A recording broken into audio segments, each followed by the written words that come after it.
پیشن گوئی ہے ان کے بارے میں کہ ایک نبی آئیں گے عرب کے علاقے سے جو یہ کام کریں گے،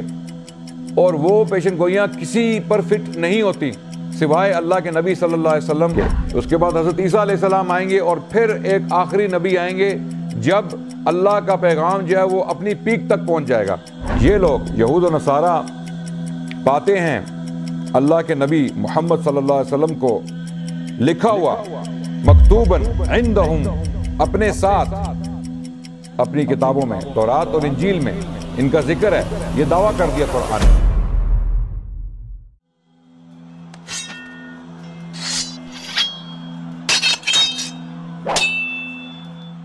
بسم اللہ الرحمن الرحیم، الحمد للہ رب العالمین، والصلاة والسلام علی خاتم الانبیاء وسید المرسلین وعلی آلہ واصحابہ الغر المیامین ومن تبعہم بإحسان الی یوم الدین، اما بعد، اعوذ باللہ السمیع العلیم من الشیطان الرجیم، بسم اللہ الرحمن الرحیم، وما ارسلناک الا رحمۃ للعالمین، وقال رسول اللہ صلی اللہ علیہ وسلم لا یؤمن احدکم حتی اکون احب الیہ من والدہ وولدہ والناس اجمعین۔ میرے پیارے بہنوں اور بھائیوں، میرے عزیز ہم وطنوں، آپ کے سامنے آج میں اللہ کے نبی صلی اللہ علیہ وسلم کی سیرت پیش کرنے جا رہا ہوں۔ یہ سلسلہ اسلام کی تاریخ بیان کرنے کا سلسلہ ہے، اور اس دوران انشاءاللہ ہم کوشش کریں گے کہ مسلمانوں کی تاریخ میں جو بڑے بڑے واقعات ہوئے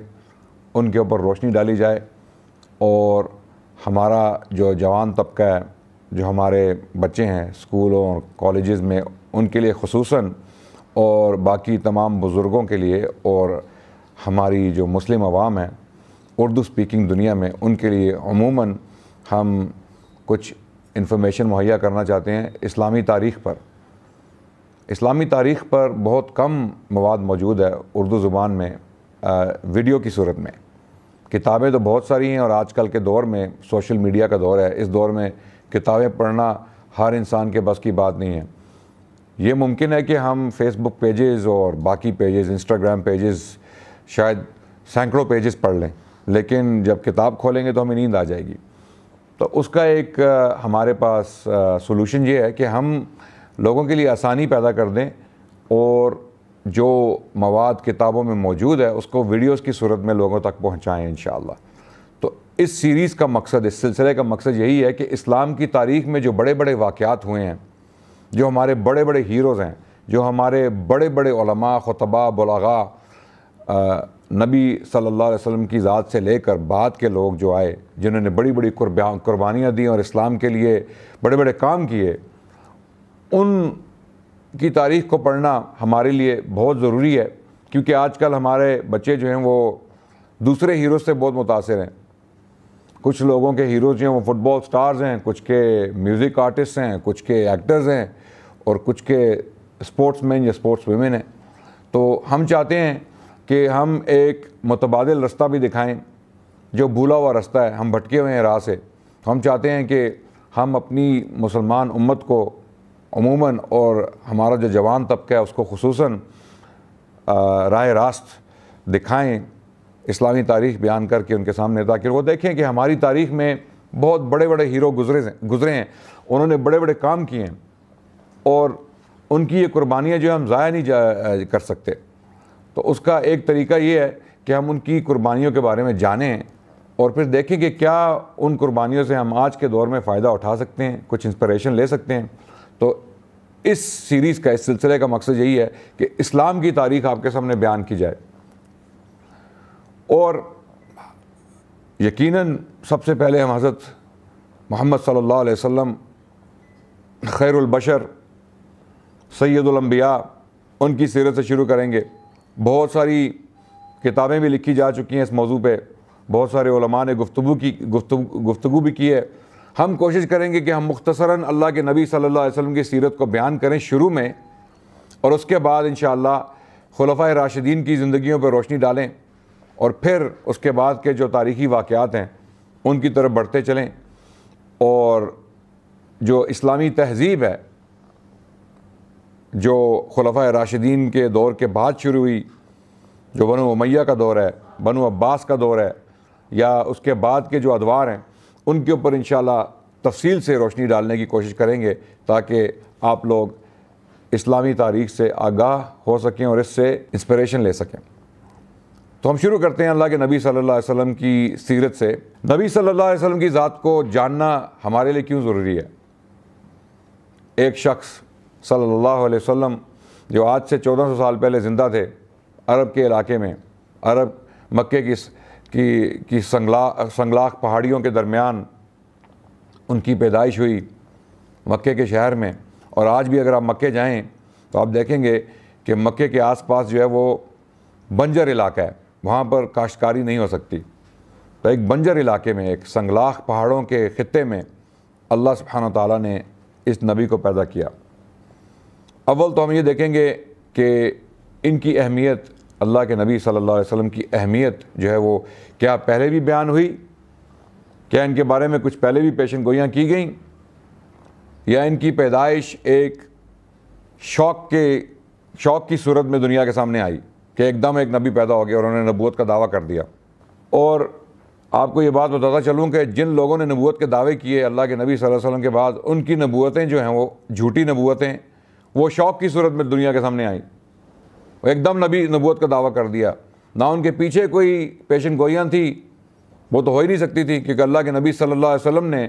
بہت صاف الفاظ میں بتا دیا کہ لا نبی بعدی، میرے بعد کوئی نبی نہیں آنے والا۔ تو اسی لیے جھوٹی نبوتیں، جب جھوٹے نبی نبوت کا دعویٰ کرتے ہیں یا کرتے رہے ہیں، ان کی نبوتیں جو ہیں وہ جھوٹی ہونے کی وجہ سے ایک شوق کی صورت میں دنیا کے سامنے آئیں، بہت سارے لوگ شاکڈ ہو گئے۔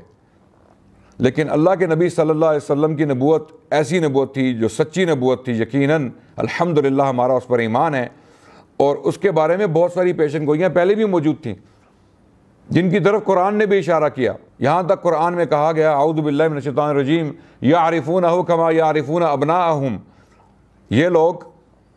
یہود و نصارہ اللہ کے نبی کو اس طرح جانتے ہیں جس طرح اپنے بیٹوں کو پہچانتے ہیں۔ تو یہ دعویٰ بہت بڑا دعویٰ تھا، اور یہ سورہ اعراف میں آیت نمبر 157 میں اللہ سبحانہ تعالیٰ نے یہ دعویٰ کیا،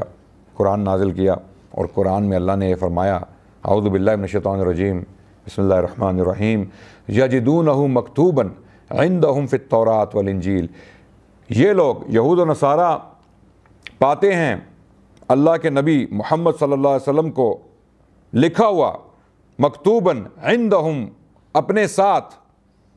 اپنی کتابوں میں، تورات اور انجیل میں ان کا ذکر ہے۔ یہ دعویٰ کر دیا قرآن نے۔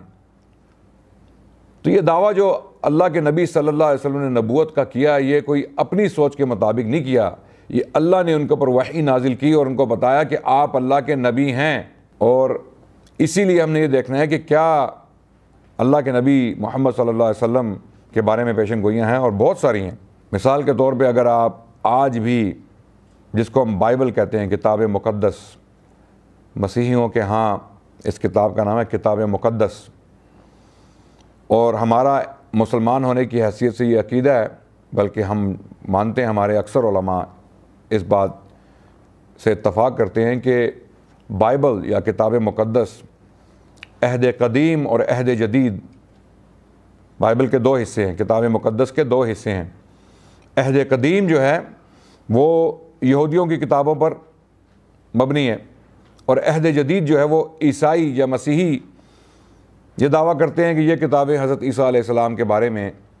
جو مرتب کی گئیں بعد کے دور میں، حضرت عیسیٰ کے آنے کے بعد کچھ لوگوں نے ان کے بارے میں انفارمیشن اکٹھی کی اور کتابیں لکھی،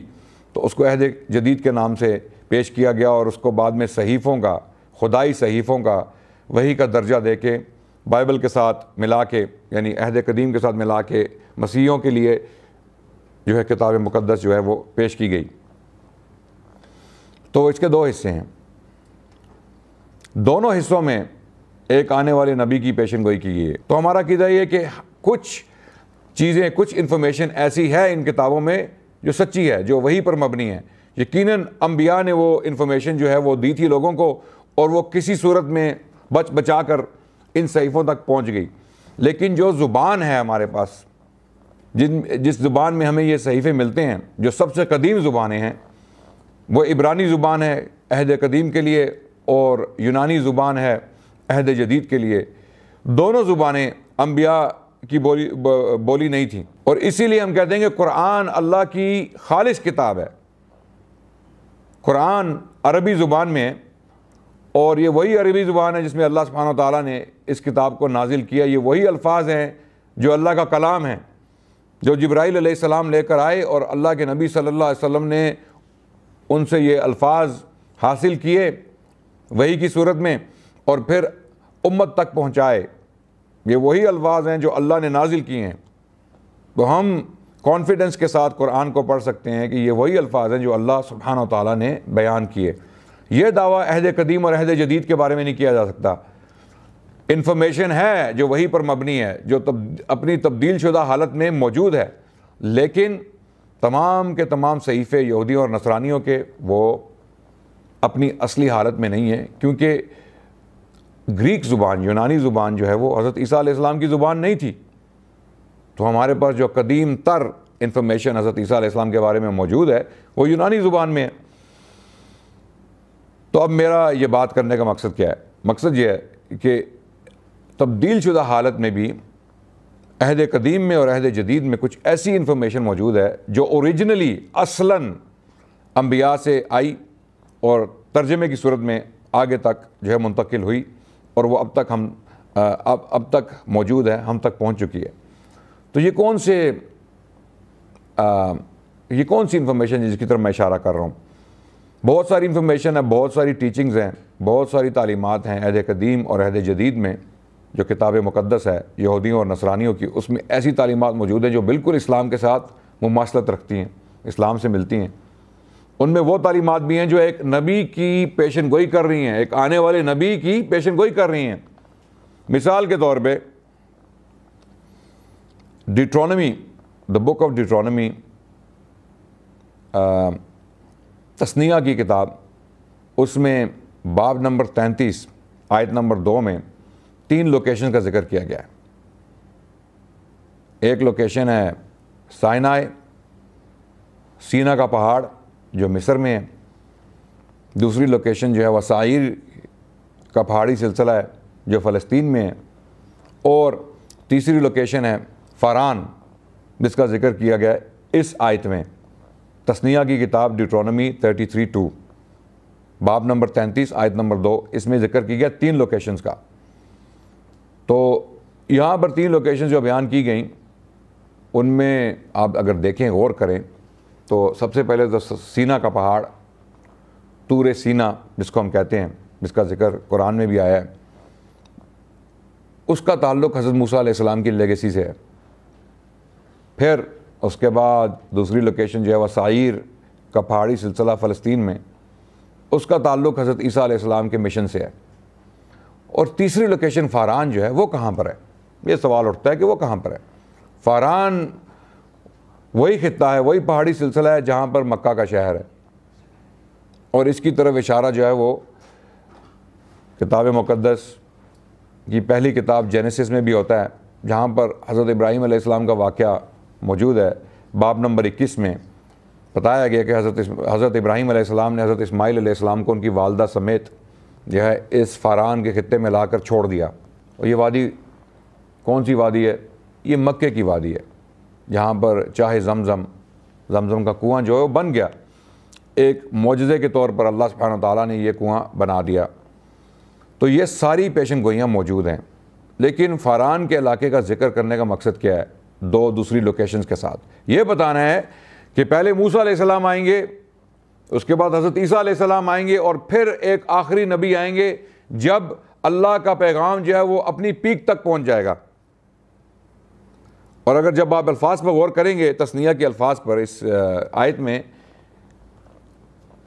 Lord came from Sinai and he rose from Mount Seir and he shone forth from Mount Paran. یہاں پر یہ بتایا جا رہا ہے کہ فاران کی جو پہاڑیاں ہیں، یہاں پر آ کر میسج جو ہے وہ اپنے عروج کو پہنچ جائے گا. یہ رسالہ، یہ پیغام اپنے عروج کو پہنچ جائے گا، یعنی آخری نبی صلی اللہ علیہ وسلم. اس کے بعد بہت ساری پیشن گوئیاں اور بھی ہیں، تفصیلات میں نہیں جانا چاہتا. کیونکہ تفصیلات میں ہمارے بہت سارے لیکچرز جو ہیں وہ ہو جائیں گے، لیکن میں اشارتاً آپ کو یہ بتاتا چلوں کہ یہ پیشن گوئیاں یقیناً عہد قدیم اور عہد جدید میں موجود ہیں۔ پھر اشیاء ایک نبی تھے آئزایا کے نام سے، عربی میں اور اردو میں ان کو اشیاء کہا جائے گا، الف شین عین یہ الف اشیاء۔ ان کی کتاب میں باب نمبر 42 میں ایک نبی کی پیشن گوئی ہے کہ عرب کے علاقے سے ایک نبی اٹھیں گے اور وہ دنیا میں جو ہے وہ امن پھیلا دیں گے، انصاف قائم کیا جائے گا، اور اس انصاف کا انتظار بہت سارے جزیرے کریں گے،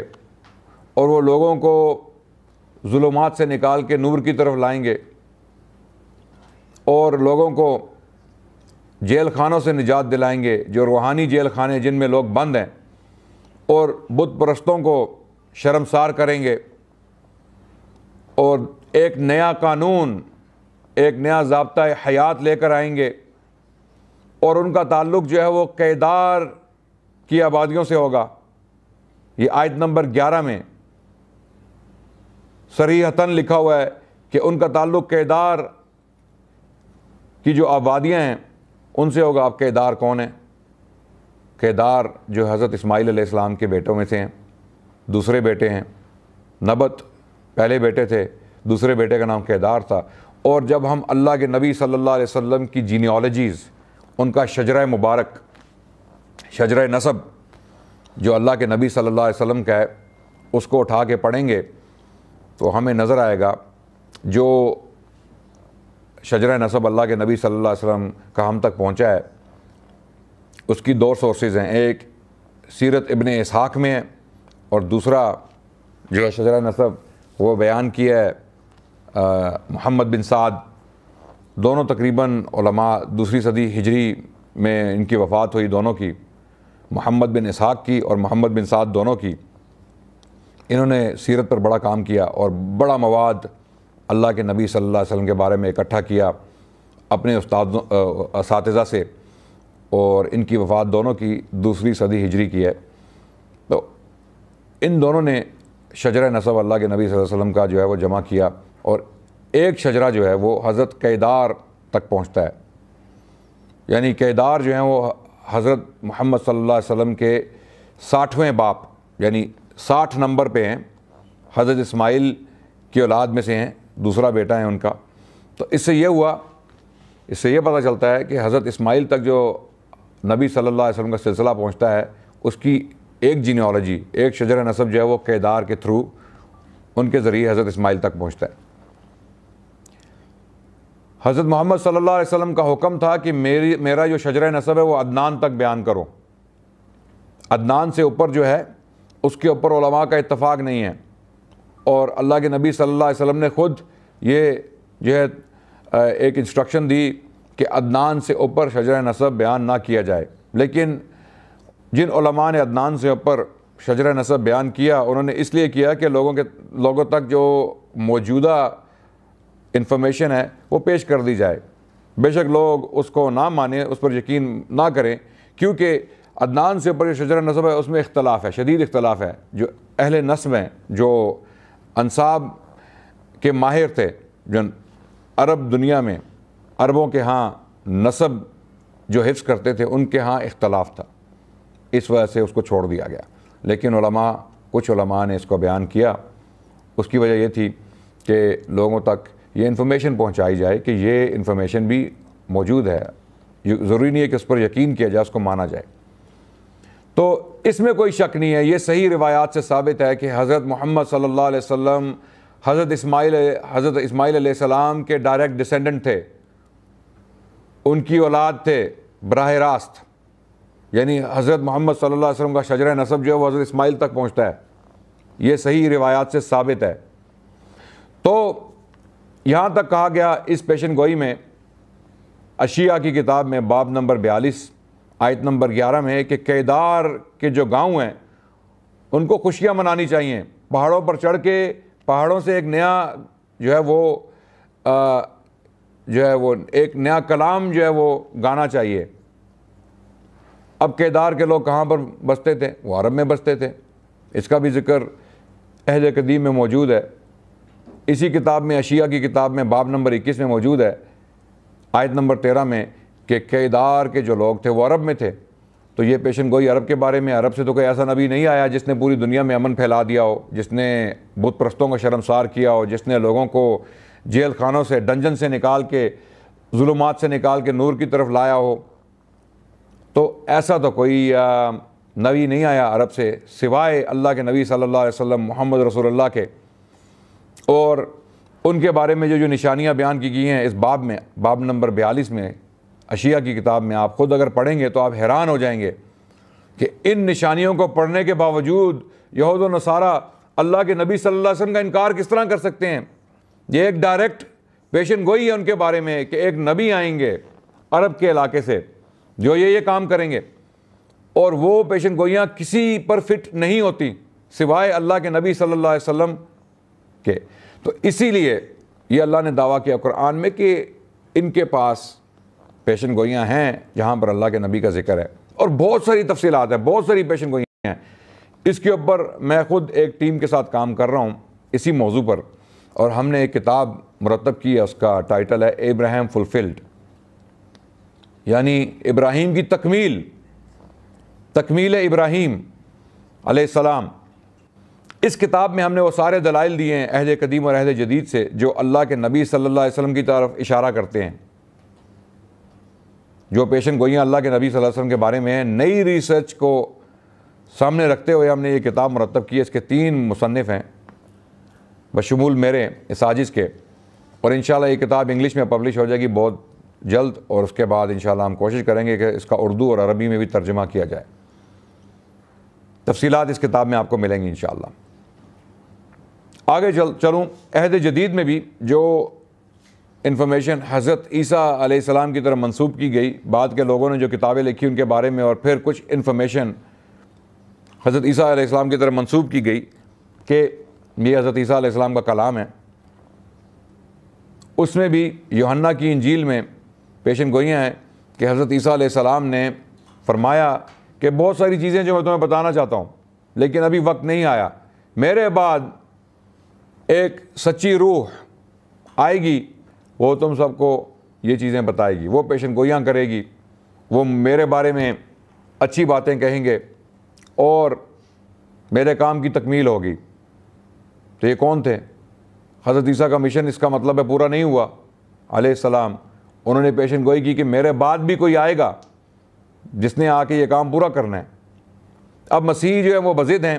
کہ یہ روح القدس کے بارے میں کہا جا رہا ہے، لیکن روح القدس تو آلریڈی موجود تھی، کتاب یوحنا میں اس کا ذکر ہے کہ روح القدس جو ہے وہ آ چکی تھی جب حضرت عیسیٰ علیہ السلام کو دریائے اردن میں یحییٰ علیہ السلام نے ایک ڈبکی دی جس کو بیپٹزم کہا جاتا ہے، تو اس وقت آسمان سے فاختہ کی صورت میں روح القدس کا نزول ہوا۔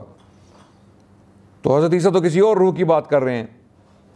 یہ کسی اور کے بارے میں پیشن گوئی ہے، اور اس کی تفصیلات انشاءاللہ دوبارہ آپ کو اس کتاب میں ملیں۔ تو بات کرنے کا مقصد یہ ہے کہ بہت ساری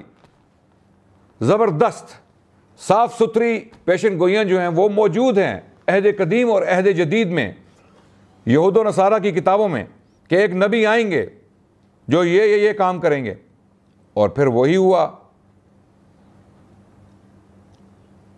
سینکڑوں صدیوں بعد اللہ نے ان پیشن گوئیوں کو پورا کیا، اور اللہ کے نبی صلی اللہ علیہ وسلم کی پیدائش ہوئی مکے کے شہر میں ایک گھرانے میں، جس کا ذکر انشاءاللہ ہم اختصار کے ساتھ اگلی قسط میں کریں گے۔ تب تک کے لیے آپ کی اجازت چاہتا ہوں آپ سے، انشاءاللہ اگلی قسط میں کچھ اور تفصیلات بیان کروں گا۔ الحمدللہ رب العالمین، السلام علیکم ورحمۃ اللہ وبرکاتہ۔